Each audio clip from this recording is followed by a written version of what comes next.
Assalamualaikum warahmatullahi wabarakatuh.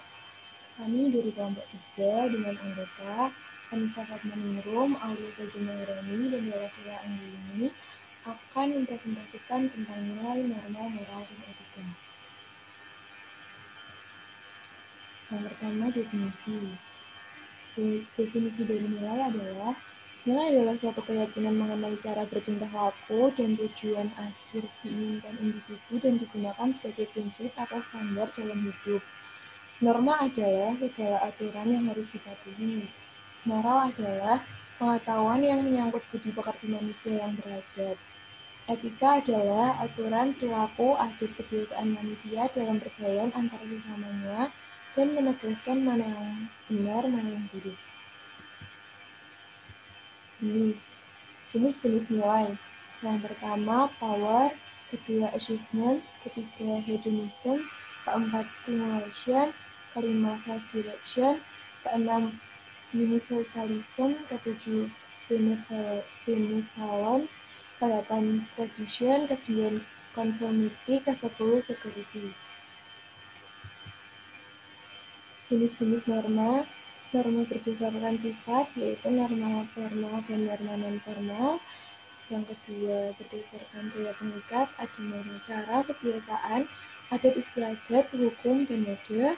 Yang terakhir, norma di masyarakat, ada agama, kesusilaan, kesopanan, dan hukum. Selanjutnya, jenis dari moral dan etika. Jenis dari moral yang pertama adalah moral murni dan kedua moral terapan. Jenis dari etika, pertama deskriptif, yang kedua normatif. Selanjutnya fungsi. Fungsi dari nilai, yang pertama nilai sebagai standar, membimbing individu dalam mengambil posisi tertentu dalam sosial isu tertentu, mempengaruhi individu untuk lebih menyukai ideologi politik tertentu dibanding ideologi politik yang lain, mengarahkan cara menampilkan diri pada orang lain, melakukan evaluasi dan membuat keputusan, mengarahkan tampilan tingkah laku, membujuk dan mempengaruhi orang lain, memberitahu individu akan keyakinan sikap, nilai, dan tingkah laku individu lain yang berbeda, yang bisa diprotes dan dibantah, bisa dipengaruhi dan diubah.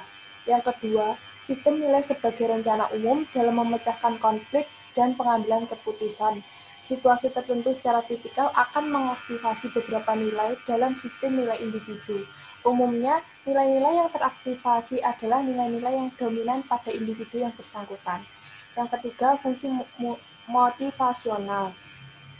Fungsi langsung dari nilai adalah mengarahkan tingkah laku individu dalam situasi sehari-hari. Sedangkan fungsi tidak langsungnya adalah untuk mengekspresikan kebutuhan dasar sehingga nilai dikatakan memiliki fungsi motivasional. Nilai dapat memotivasi individu untuk melakukan suatu tindakan tertentu. Hal ini didasari oleh teori yang menyatakan bahwa nilai juga mempresentasikan kebutuhan, termasuk secara biologis dan keinginan, selain tuntutan sosial. Yang kedua ada fungsi norma. Yang pertama, sebagai suatu pedoman atau aturan hidup untuk seluruh masyarakat di wilayah tertentu. Yang kedua, dapat memberikan keteraturan dan stabilitas dalam kehidupan bermasyarakat. Yang ketiga, dapat menciptakan suasana yang tertib.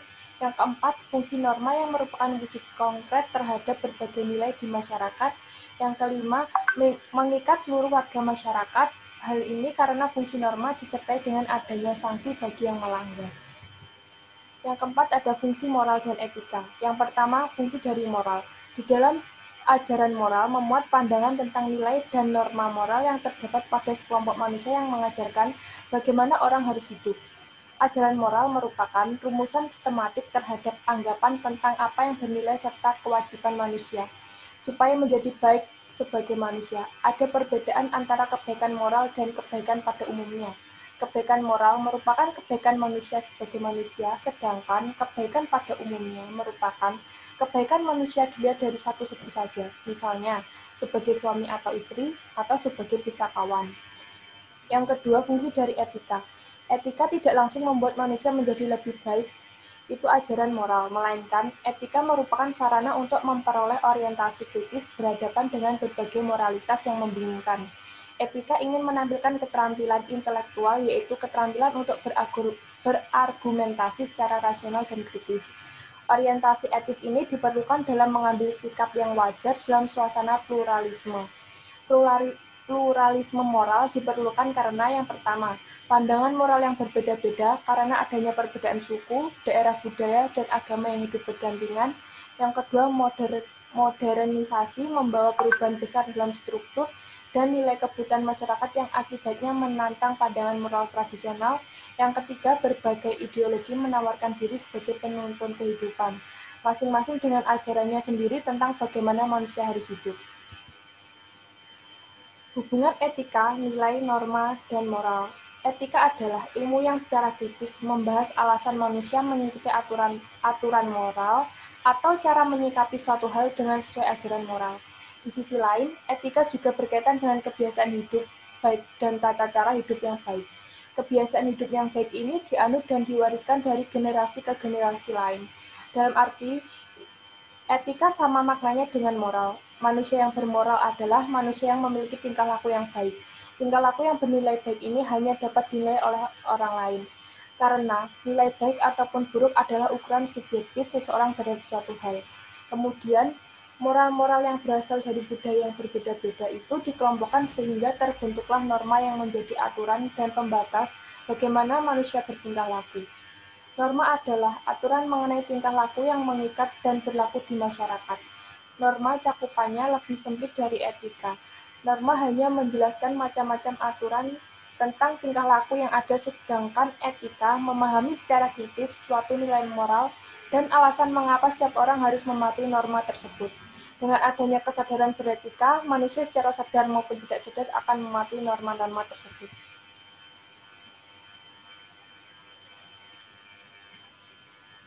Selanjutnya adalah peran nilai, norma, moral, dan etika dalam masyarakat.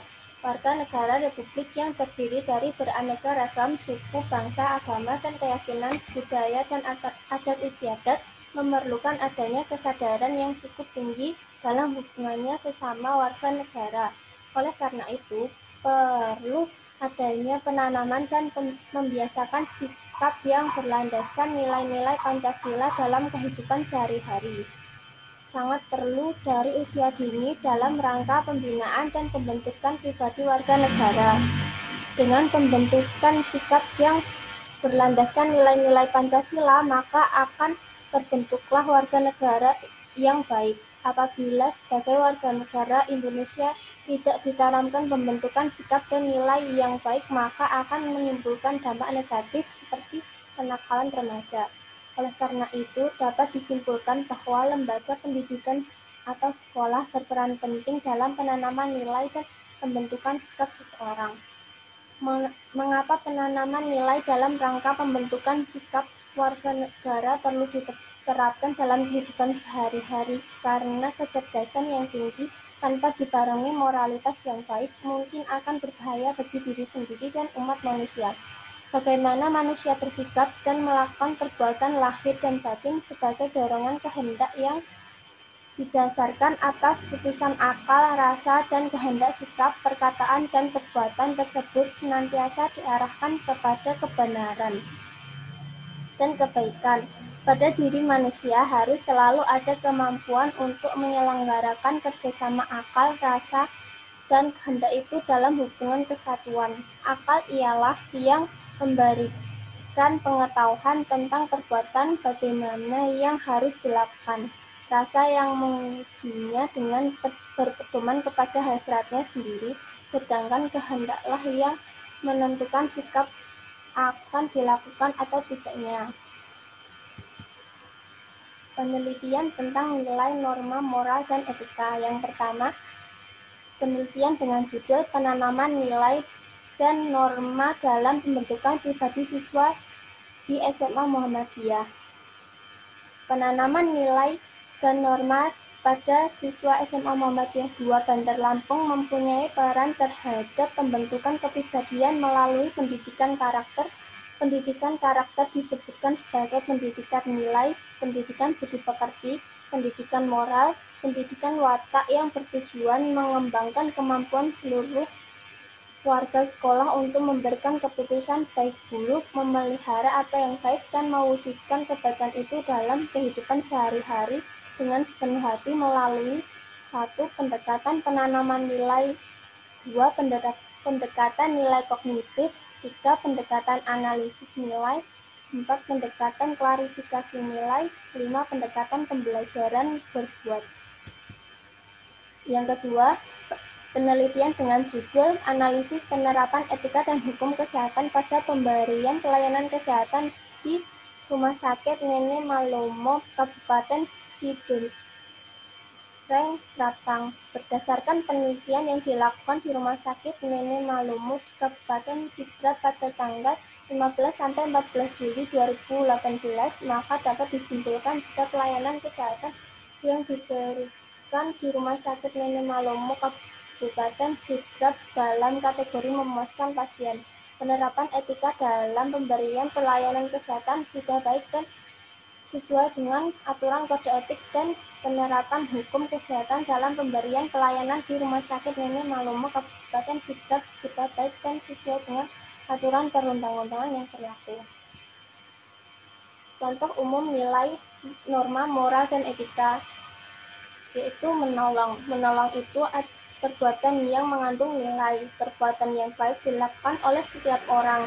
Jika pada suatu waktu terjadi musibah kebakaran misalnya, tergeraklah hati seseorang untuk menolong tanpa harus memikirkan imbalan atau tanda jasa. Setidak-tidaknya ia memberikan persetujuan apabila ada orang lain yang menolong memadamkan api. Perbuatan menolong itu baik dilakukan. Perbuatan menolong itu mengandung nilai, merupakan pengetahuan yang sudah dimiliki sebelumnya, yang diperoleh dari norma keluarga, norma masyarakat, maupun norma agama. Kemudian contoh nilai, norma, moral, dan etika di bidang kesehatan. Filosofi moral etika kesehatan dijelaskan dalam prinsip dasar etika kesehatan sebagai berikut. Yang pertama, autonomi. Yang kedua, beneficence. Yang ketiga, tidak merugikan. Yang keempat, kerahasiaan. Yang kelima, menepati janji. Yang keenam, kepercayaan. Yang ketujuh, keadilan. Yang kedelapan, kejujuran. Sanksi bila tidak mengikuti nilai, norma, moral, dan etika. Ketika kita melanggar atau tidak mengikuti nilai, norma, moral, dan etika, maka kita akan mendapatkan sanksi. Sanksi sendiri didapat tergantung pada apa yang kita langgar. Misalnya norma agama, kita akan mendapatkan hukuman dari Tuhan berupa dosa atau hukuman lain di akhirat. Kalau kita melanggar norma sosial atau kesopanan, maka kita akan mendapatkan sanksi sosial. Contohnya dijauhi oleh orang sekitar, dicemooh orang lain, dikucilkan, rasa malu, dan lain-lain. Dan kalau kita melanggar nilai, norma, moral, dan etika yang berhubungan dengan hukum, maka sanksi yang akan didapatkan bisa berupa sanksi administrasi, denda, dan hukuman pidana berupa penjara atau hukuman mati. Tetapi sanksi tersebut juga disesuaikan dengan berat atau tidaknya pelanggaran yang dibuat. Sekian presentasi dari kami. Apabila ada kekurangan, mohon maaf.